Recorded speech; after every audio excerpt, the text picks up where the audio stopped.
Yesterday, the centre said that 3 Indian Air Force officers have been sacked for the accidental firing of a BrahMos missile into Pakistan earlier this year. In a statement, the Air Force said a BrahMos missile was accidentally fired on 9th March 2022. A court of inquiry or COI set up to establish the facts of the case, including fixing responsibility for the incident, found that deviation from the standard operating procedures or SOP by 3 officers led to the accidental firing of the missile. These 3 officers have primarily been held responsible for the incident. Their services have been terminated by the central government with immediate effect. Termination orders have been served upon the officers on 23rd August 2022, the statement said. The missile was fired accidentally from the Indian side into an area in Pakistan in March in an incident the Defence Ministry had called deeply regrettable and blamed on technical malfunction.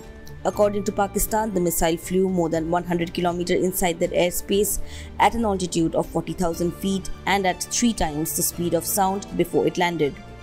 There was no warhead on the missile, so it did not detonate. The country's Foreign Office said it had summoned India's charge d'affaires in Islamabad to protest what it called unprovoked violation of its airspace.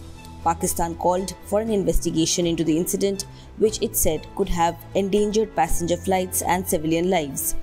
Pakistan warned India to be mindful of the unpleasant consequences of such negligence and take effective measures to avoid the recurrence of such violations in the future. Subscribe to Oneindia channel and never miss an update.